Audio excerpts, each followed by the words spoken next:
budaya Minahasa itu sudah ribuan tahun sebelum agama Kristen masuk. Jadi kalau kita bilang keberagamaan dasarnya dari mana? Nah, jadi sebenarnya kita malah katakan bahwa kepercayaan zaman dulu itu sebagai cara untuk meletakkan dasar-dasar pemahaman keagamaan. Jadi transformasi yang begitu mulus karena dasar-dasar keagamaan sudah mereka ada. letakkan jauh sebelum agama-agama itu masuk. Betul. Nah, itu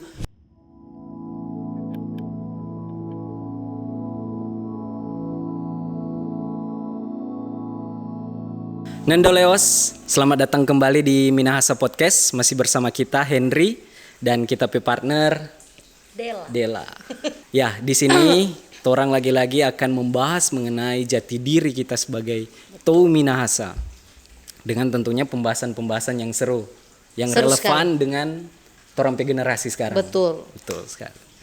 Del, hari ini ada berita apakah? Karena torang pe pembahasan ini tentang Minahasa, kalau teman-teman yang coba buka Facebook paling dorang tahu apa yang terjadi Apa di itu, postingan. Del? Kita belum lihat itu, apa itu? Jadi ada postingan yang mengatakan bahwa budaya Minahasa kata itu apa? Budaya Minahasa penyembah setan, bukan main.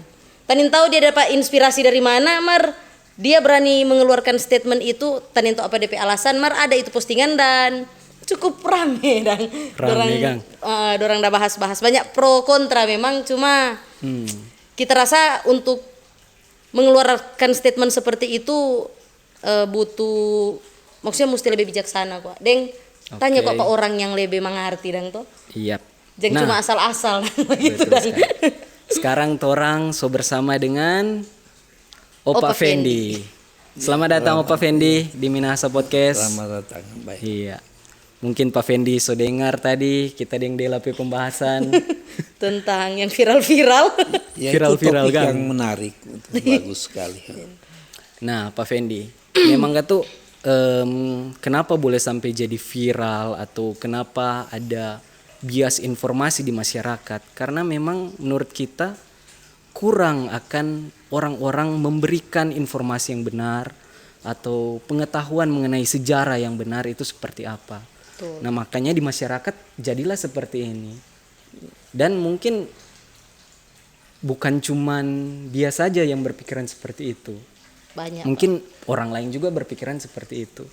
Bahwa Minahasa itu, Tou Minahasa di masa lalu itu menyembah yang aneh-aneh lah. Iya. Yang tidak sesuai dengan ajaran agama berarti. Iya, seperti itu. Nah, dari sini mungkin orang bisa bahas sama-sama Pak Fendi.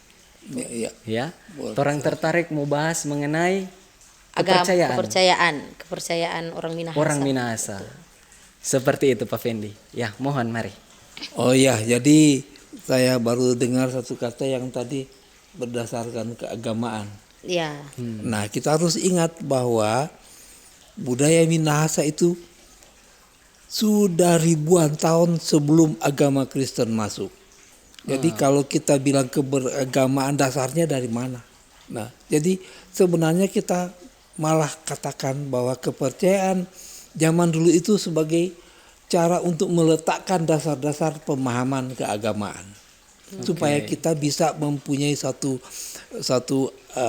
visi bagaimana kita mau mendekati masalah keberagamaan yang sekarang. Setelah kita tahu letak dasar-dasar keagamaannya dimulai dari mana. Nah, itulah yang saya ingin angkat, barangkali jasa dari para leluhur kita. Mereka melihat banyak kejadian alam yang tidak terkendali oleh manusia, seperti guntur, hujan, musim berganti dan sebagainya. Bahkan kehidupan dan kematian, itu semua merangsang mereka untuk berkesimpulan. Kesimpulan mereka itu diungkapkan dalam satu kata pendek, dalam kalimat pendek. Mereka menyebut, kalau begitu niempungan engkawatan. Maksudnya, kalau begitu dunia ini ada Tuhannya. Karena kami manusia tidak dapat mengatur hujan, panas, siang, malam, dan seterusnya. Jadi pasti ada sesuatu zat yang mengatur di belakang ini. Dan kita berupaya untuk menyesuaikan. Bukan saja dengan lingkungan alam di mana kita hidup, tetapi juga dengan cara-cara pengaturan dari Yang Maha Kuasa tadi. Penyempungan engkauatan. Nah, sering mereka menemui kesulitan. Bagaimana kita mau mendekati suatu saat yang tunggal itu. Kalau kita sebagai manusia satu demi satu memiliki masalah kehidupan yang berbeda-beda. Iya. Ada yang sakit, ada yang sehat, ada yang sedang ulang tahun, ada yang sedang naik rumah baru, ada yang sedang memetik padi dan sebagainya. Tapi Tuhannya cuma satu dengan bermacam-macam kegiatan yang manusia memintakan penyertaan Tuhan. Maka di situ kita dapat mengerti bahwa bukan Tuhan tidak sanggup, tetapi Tuhan memiliki suruhan-suruhan untuk membantu manusia menyelesaikan berbagai masalah, diminta atau tidak diminta. Itulah yang kita sebut sekarang malaikat-malaikat. Tapi pada zaman dulu leluhur kita mengatakan mereka itu opo-opo. Nah, ini dia. Betul. Berarti dari sebelum agama masuk ke tanah Minahasa, memang orang Minahasa sudah menyembah Tuhan tapi mungkin dengan cara yang berbeda. Oke. Cuma kan pas Kristen dan Muslim masuk baru diajarkan tentang agama itu seperti apa. Tapi dari penjelasan Pak Fendi berarti memang dari sebelum agama masuk orang Minahasa memang menyembah Tuhan yang sama sebenarnya. Toh kalau mendengar dari apa yang Pak Fendi Ya, jadi katakan. terjadi transformasi yang begitu mulus karena dasar-dasar keagamaan sudah mereka ada. letakkan jauh sebelum agama-agama itu masuk. Betul. Nah, itu kita harus yakin bahwa yang kita sebut opo empung dialah yang tadi dimaksud dengan niempungan engkawatan. Dunia ini ada Tuhannya. Siapa dia? Dialah opo empung. Begitu. Pak Fendi menarik. Tadi Pak Fendi menyebutkan bahwa Tou Minahasa itu menyembah zat yang tunggal atau menyembah Allah yang esa tadi disebutkan. Nah, yang jadi pertanyaan, apakah memang Tou Minahasa itu dari zaman dulu sudah menganut monoteisme?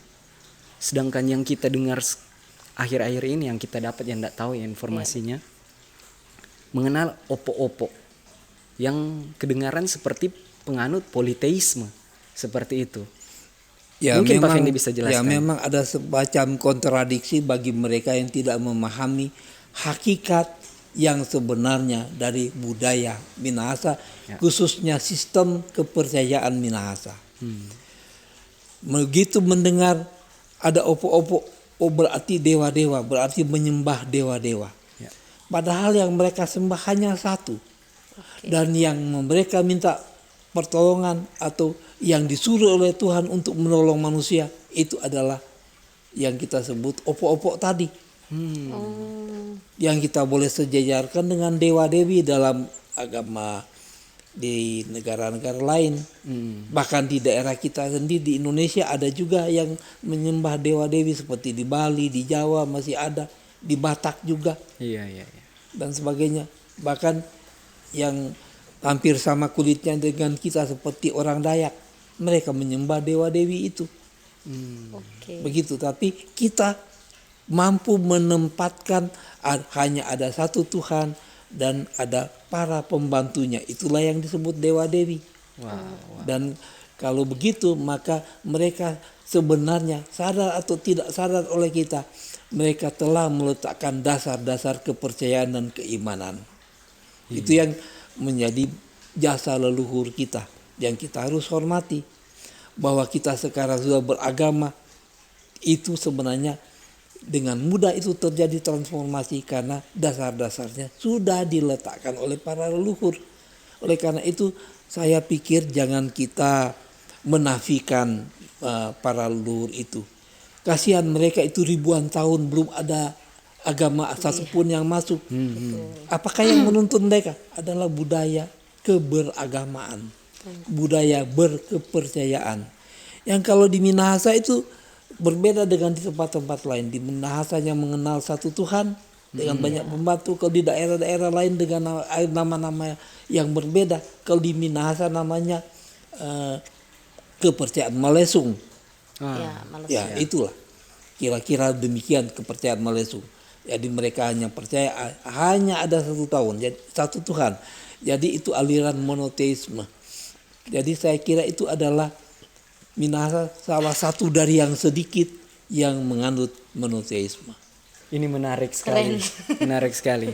Karena kita juga baru tahu kalau misalnya sebenarnya Tou Minahasa ini dari zaman dulu monoteisme, sudah menganut monoteisme. Pak Fendi, ya mungkin kita agak lupa tapi kita sering dengar ada yang bilang sebutan opo, empung, apalah ada nama-namanya itu Pak Fendi. Nah, makanya berangkat dari situ kita pikir bahwa itu merupakan politeisme. Tapi yang tadi Pak Fendi jelaskan bahwa Tou Minahasa itu menganut monoteisme. Mungkin Pak Fendi bisa jelaskan lebih dalam lagi mengenai opo empung seperti itu. Ini pertanyaan yang menarik karena ini akan membuka alam berpikir kita sebagai keberterimaan kita terhadap anggapan dari para leluhur. Ya. Jadi kalau hanya ada satu Tuhan, lalu kita merasa bahwa mereka menyembah banyak dewa, itu pertama keliru. Mereka itu menyebut satu Tuhan dengan banyak sekali gelar. Dan gelar-gelar itu dapat kita simpulkan atas 3 gelar utama. 3 gelar utama. Nah, itu barangkali banyak yang belum tahu bahwa gelar pertama itu mereka sebut opo, empung, renga-rengan. Banyak yang salah sebut renga-renga, itu salah. Opo, empung, renga-rengan. Artinya Allah yang maha abadi yang kehadirannya mendahului kesadaran manusiawi. Allah yang maha abadi yang kehadirannya mendahului kesadaran manusia. Jadi sebelum kita sadar, dia memang sudah ada. Dialah pencipta alam dan sebagainya. Bahkan kejadian-kejadian alam guntur apa semua itu hujan itu sebelum manusia tahu memang sudah diciptakan oleh Tuhan. Begitu opo, empung, renga-renga. Jadi kalau mereka menyebut, kalau ingin memuja dan memuji Tuhan pada zaman dulu, mereka akan berdoa dengan menyebut opo, empung, renga-renga. Nah, bagi mereka yang misalnya baru menikah, ingin memperoleh kesejahteraan hidup, ya. Kalau kita sekarang katakan ingin memperoleh berkat, maka mereka akan menyebut Tuhan dengan gelar yang lain, yaitu opo wailan. Opo wailan. Ada yang tambahkan opo wailan wangko. Terserah mau ditambahkan bagaimana. Tapi artinya Tuhan yang maha kaya, pencipta, pemilik sorga, alam semesta, dunia dan segala isinya. Kalau misalnya keluarga yang baru seperti yang katakan tadi ingin mencari penghidupan sehari-hari, maka mereka berdoa semoga Tuhan memberikan rezeki dengan menyebut Tuhan sebagai opo wailan wangko. Seperti itu. Kemudian ada juga berkaitan dengan keluarga yang baru tapi sudah 5-6 tahun tidak punya anak. Aduh, betapa sedihnya keluarga seperti itu. Oma dan opa juga sering mendesak, bagaimana orang belum punya cucu? Nah, mereka berdoa, mohon kiranya Tuhan yang Maha Esa mengaruniakan cucu. Dan mereka berdoa dengan mengucapkan doa yang pakai gelar yang ketiga, yaitu opo empung kasuruan. Opo empung kasuruan. Yang artinya Tuhan sumber segala, sebagai sumber segala yang hidup dan sumber segala yang hidup. Tuhan sumber segala sumber kehidupan. Itu pengertian opo empung kasuruan. Jadi kalau begitu doa-doa di zaman dulu diucapkan dengan alamat yang jelas karena sudah menyebut gelar dari yang Maha Tunggal itu. Begitu. Dan sekarang saya bisa memberikan semacam ilustrasi. Barangkali banyak yang jijik mendengar, barangkali alergi mendengar kalau bilang Makatana. Nah ini hal yang menarik. Menurut kalian kira-kira apa itu Makatana? Makatana. Setahu kita maka tanah Maka yang punya tanah no. Yang punya tanah. Sering kali kan orang kalau Jawa Kusedu, orang Minahasa kita maka tanah ini. Kalau orang punya Jawa tanah. Kusedu kan yang punya tanahnya aku sih maka tanah tuh. Nah itu sebenarnya sama saja ya. Oke. Saya kira perlu ada dasar keimanan dulu untuk bisa menyebut itu. Karena Makatana artinya Tuhan yang empunya bumi dan segala isinya. Oh iya betul. Jadi kalau Salah kita obat, selama ini, Dan. kalau dikaitkan dengan obat, ada yang disebut obat Makatana. Ya betul Iya. betul. Artinya itu obat yang diwahyukan oleh Tuhan agar supaya menggunakan ketersediaan alam dalam memberantas penyakit. Alam, ketersediaan alam itu siapa yang menyediakan? Selain Tuhan. Jadi menyediakan apa yang Tuhan sediakan. Iya betul betul. Nah kalau saya bisa tarik lebih jauh lagi, para leluhur kita sudah menggunakan terutama yaitu herbal. Kalau kita kenal sekarang dengan obat-obat herbal, zaman dulu itu memang dasar pengobatan dari para leluhur. Mereka tidak mengenal black magic. Oke. Ya, orang sekarang barangkali bilang fui-fui, opo-opo apa semua itu tidak mereka kenal. Karena mereka menjalankan kita boleh sebut white magic. Mereka hanya menggunakan tetumbuhan. Nah, tetumbuhan itu mereka gunakan, ada yang mentah, ada yang sudah dikeringkan. Yang mentah mereka sebut tetintisan, sedangkan yang kering mereka sebut kekeriran. Itu dasar.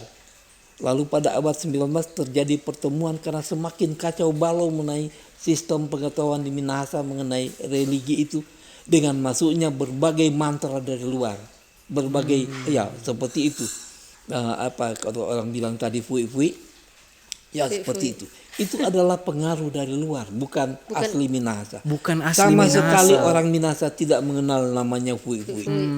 Berarti Kalau Pak Fendi mereka membaca seakan-akan komat kamit itu mereka bukan membaca mantra atau membaca mengawit membaca mantra, tapi menuntus, yaitu mengucapkan doa.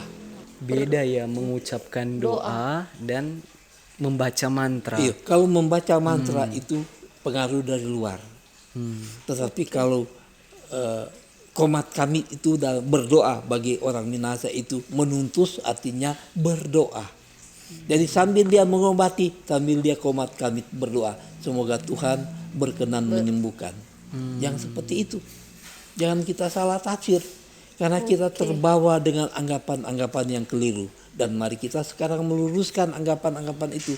Agar supaya kita boleh berpikir benar, berkata benar, dan berbuat benar. Itulah Minahasa yang asli, yang sebenarnya. Iya. Jadi kalau ada yang kebanyakan kalau ada yang jaba obat kong pakai apa bumbu, ada yang rempah-rempah, daun-daun. Lain kali ada goraka di situ, tuh ada apa? Herbal ternyata. Iya, dorang berpikir, apalagi kalau tuh yang obat so sambil baba cerita sendiri, ternyata DP penjelasan bahwa dorang berdoa sambil memanfaatkan apa yang Tuhan dah kasih for ini alam ini. Mereka tidak sedang Salah membaca paham mantra, berarti. tapi sedang berdoa. Ada beda istilahnya. Kalau membaca mantra dibilang mengawit, sedangkan berdoa itu menuntus. Jadi kita jangan sangka mereka sedang membaca mantra, mereka sedang berdoa. Salah paham memang. Iya. Jadi ada banyak kesalahpahaman yang sekarang sedang melanda terutama generasi muda ya saya lihat ini. Iya. Barangkali ada juga yang mengerti tapi Dan mungkin itu yang mendasari, berarti ketidaktahuan itu yang mendasari orang-orang rupa tuh status viral itu tuh yang menuduh bahwa budaya Minahasa adalah penyembah setan. Nah itu yang kita perlu luruskan.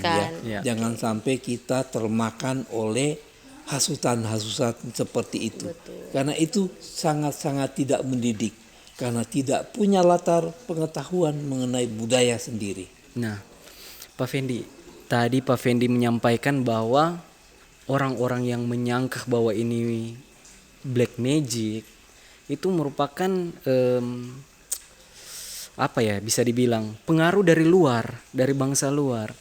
Nah, apakah ini pengaruh dengan ada hubungannya dengan bangsa-bangsa luar datang ke Minahasa sehingga terjadi percampuran mungkin ideologi seperti itu dengan orang Minahasa, sehingga lahirlah istilah seperti tadi black magic yang sebenarnya orang Minahasa itu tidak mengenal seperti itu.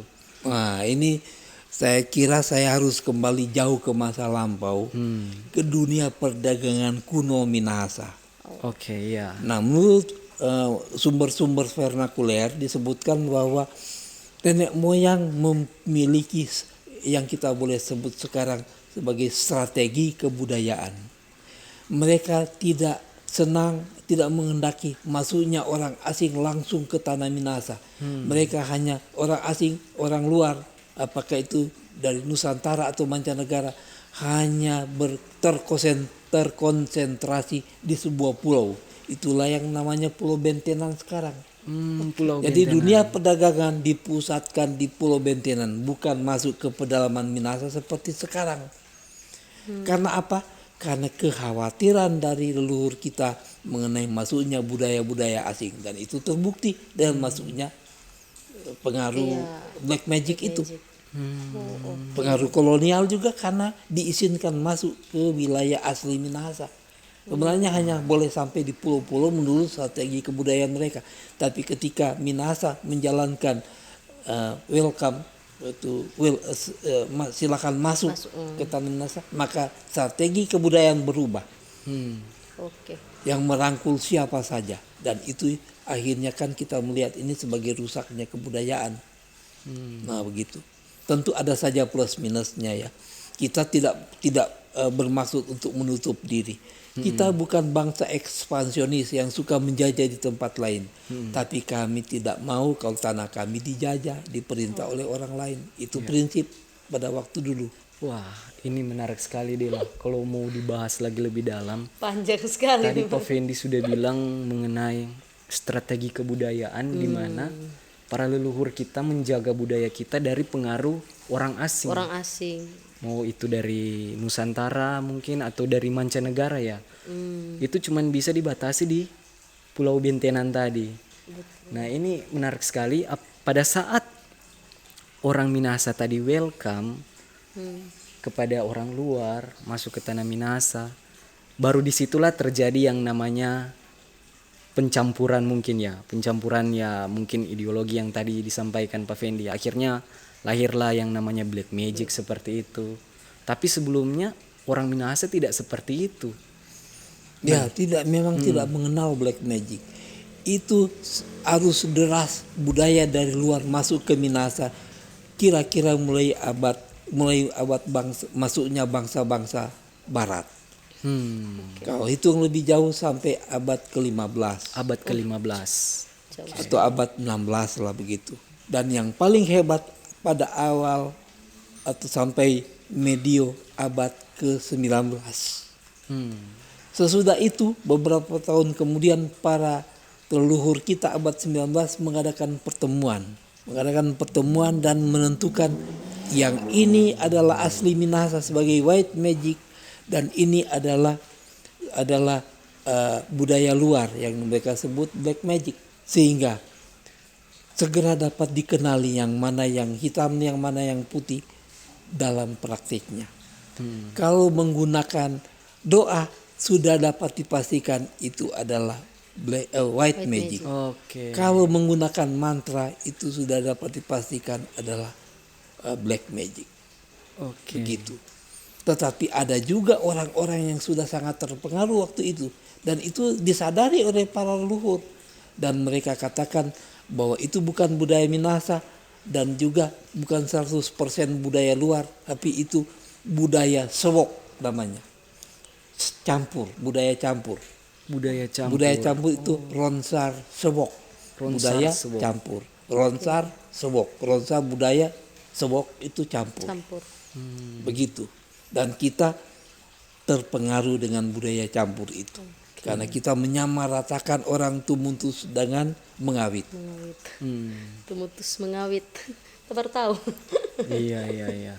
Jadi kalau kalian misalnya mau ke tempat ibadah ke gereja misalnya, itu menuntut sampai sana sembahyang. Iya. mengalay, Iya. memuji dan memuja Tuhan, mengalay. Iya, mengalay. Tapi bernyanyi atau bersembahyang itu tumuntus.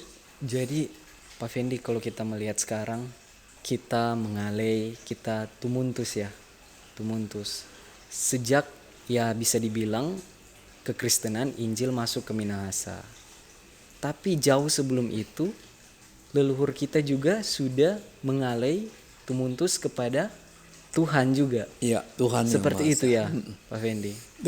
Dengan doa sesuai dengan 3 hal yang saya sampaikan tadi, yaitu kalau untuk memuji dan membesarkan Tuhan, membesarkan nama Tuhan, mereka menyebut opo empung renga-rengan. Opung rengar-rengan. Kalau meminta berkat, misalnya mereka menyapa Tuhan dengan opo wailan bangko. Bangko. Tapi kalau untuk meminta kesembuhan dari sakit atau meminta lahirnya anak, Oke. meminta umur panjang, mereka akan menyebut Tuhan dengan gelar yang ketiga, opo empung kasuruan. Opung kasuruan. Saya sudah ya paling kurang 8 rohaniwan pendeta yang saya tanyakan, apa ya, karena mereka itu berasal dari agama Kristen, saya tanya, apakah bapak-bapak ini bisa mengatakan bahwa ini Alkitabiah atau tidak? Dan mereka katakan 3 gelar itu ternyata Alkitabiah, kata mereka. Dan masih sejajar dengan budaya Minahasa. Nah, kalau begitu semakin yakinlah kita bahwa para leluhur Minahasa sudah lebih dulu meletakkan dasar-dasar keimanan. Wow. Sehingga ketika agama masuk, transformasi datang begitu cepat. Pak Fendi luar biasa. Kita teringat akan bukunya dari Bert Supit. Bert Supit. Di situ dia menceritakan bahwa dia ketemu dengan pendeta Wenas, Pak Fendi. Terus pendeta Wenas menyampaikan bahwa tanah Minahasa adalah tanah perjanjian Allah untuk orang Minahasa. Apakah bagaimana pendapat dari Pak Fendi? Ini pertama saya harus clearkan dulu. Supit yang mana? Karena ada 2 supit. Oke. Satu supit yang mereka sebut ya sebagai hari-hari saja ya. Mereka sebut supit kuda, maksudnya dia seorang perwira menengah TNI yang hobi memelihara kuda. Dan itu dia, dan satu lagi sama-sama namanya Ber. Dia Ber Supit. Ber Supit asal dari Tompaso. Dekat saja dari sini. Sedangkan yang satu lagi dokter. Pernah kepala rumah sakit entah berapa tahun ya, kepala rumah sakit Bethesda. Dokter Ber Supit tahun lalu berulang tahun ke-90 ya. Nah, kalau begitu dokter Ber Supit yang dimaksud. Iya, Dokter. betul Nah, sekali. kalau dia yang dimaksud memang betul. Lalu ketika dokter itu menceritakan pengalamannya berdialog dengan pendeta Wenas, saya coba dengan satu istilah, apakah Minahasa adalah sepotong surga yang diturunkan ke bumi? Wow. Dan mereka kelihatan mengangguk-angguk bahwa mereka sependapat dengan itu, karena sebenarnya kalau kita lihat ini untuk membuktikan hari-hari saja tahun 70-an untuk pertama kalinya saya terbang dengan pesawat ya, naik pesawat lah pokoknya. Ketika masih hijau luar biasa itu saya lihat, oh ini masih Minahasa. Tapi ketika mulai gundul-gundul, sudah daerah non Minahasa ini. Karena itu adalah bagian dari berkat Tuhan. Tanah kita walaupun makin lama makin habis hutan-hutan, tapi kalau dari angkasa masih kelihatan hijau. Berbeda dengan tanah-tanah daerah yang lain ya, saya tidak usah sebutkan. Zaman sekarang masih begitu, Sto. Iya ya. Masih. Mudah-mudahan seperti itu. Yaitu kesadaran memelihara lingkungan, sebenarnya kesadaran untuk memelihara ciptaan Tuhan juga, itu dia seharusnya begitu. Karena itu adalah bagian juga dari pelajaran zaman dulu dari para leluhur kepada generasi muda itu. To'u kaledongan itu ilmu lingkungan itu. Mereka mengajarkan dari mana hujan, dari mana sungai, dari mana danau. itu semua dengan tou kaledongan itu. Tou kaledongan. Jadi semacam barangkali sekarang kita sebut terlalu jauh kalau kita sebut ilmu, tapi pengetahuan tentang lingkungan yang Local seperti wisdom termasuk ya. itu. Ya, seperti itu. Pak Fendi, ini karena mau mengingat waktu, kita bisa tarik kesimpulan Pak Fendi. Nanti mohon Pak Fendi koreksi apakah benar atau salah. Dari yang tadi kita bicarakan bahwa leluhur Minahasa itu dari zaman lampau sudah menganut monoteisme, sudah tahu mengenai Tuhan yang esa. Dan tadi dari pembicaraan mengenai Pendeta Wenas, Dr. Bert Supit, dari Opa Fendi juga tadi sampaikan.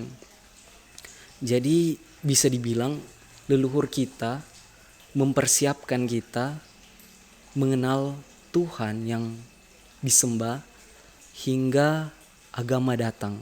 Dalam hal ini mungkin kekristenan kita masuk dan kita bisa menerima itu karena memang sejalan dengan kepercayaan Kristen yang mengenal Allah yang esa. Seperti itu. Nah, makanya sampai sekarang kita bisa melihat bahwa orang Minahasa itu ya mungkin bisa dibilang banyak yang menganut kepercayaan agama Kristen. Apakah karena memang sudah sesuai dengan warisan dari leluhur kita seperti itu Pak Fendi? Tadi saya sependapat dengan apa yang dikatakan oleh Andri bahwa para leluhur kita merintis sistem kepercayaan yang paralel dengan agama. Iya. Itulah yang sebabnya sejak awal tadi saya katakan mereka telah meletakkan dasar-dasar keberagaman dan keberimanan kepada Tuhan. Begitu. Itu mereka simpulkan dalam sebuah kalimat singkat, niempungan engkawatan. Dunia ini ada Tuhannya. Saya kira itu suatu ungkapan yang sukar kita selami kalau kita tidak memahami bagaimana mereka bisa menentukan bahwa ada Tuhan. Itu karena kearifan mereka melihat bahwa tidak semua manusia bisa bikin. Ada sesuatu tangan tak terlihat, invisible hand, yang mengatur alam semesta ini. Mereka sudah tahu tentang musim, itu dari Tuhan yang mengajarkan itu. Nah, mereka tahu ilmu-ilmu perbintangan, mereka tahu nama-nama bintang. Saya barangkali di kesempatan lain dapat menyebutkan itu. Menarik. Nama-nama bintang itu. Kemudian tahu nama-nama hari, dari Senin sampai Minggu ada namanya sendiri. Iya. Nama-nama bulan juga dari Januari sampai Desember ada nama-namanya sendiri. Wow. Dan itu suatu ciri khas Minahasa. Ada juga barangkali di tempat-tempat lain. Tapi barangkali ada plus minusnya juga. Minahasa masih kurang misalnya ini itu. Tapi dasar-dasarnya sudah dari sana saya kira. Untuk kita bisa membuat kalender Minahasa misalnya. Itu sebagai bukti bahwa leluhur kita telah menyerap pengetahuan berdasarkan kemampuan mereka. Ya katanya karena diberikan ilham oleh dewa ilmu pengetahuan yang seperti itu. Benar tidaknya itu wallahu alam ya. Tapi buat saya kalau toh betul begitu berarti Tuhan izinkan orang Minahasa percaya sesuatu ribuan tahun sebelum agama Kristen tentang bagaimana Tuhan mengelola bumi ini. Dela. Kalau podcast dengan Pak Fendi dapat rasa suka mau babale dan kalau boleh orang hidup di zaman itu supaya orang mau tahu semua. Lebih tahu lebih dalam lagi. Iya, supaya orang tidak disesatkan oleh informasi-informasi yang salah sama yang tadi. Iya, betul. Dan kalaupun misalnya orang lagi tidak bisa sepenuhnya salahkan dorang karena mungkin dorang tidak dapat sumber informasi yang benar. Betul. Dan kalau teman-teman Mbak Unit orang pe podcast, menurut orang ini informasi yang paling benar dan bisa dipertanggungjawabkan. Del, dalam sekali pembahasan hari ini. dalam dan keren.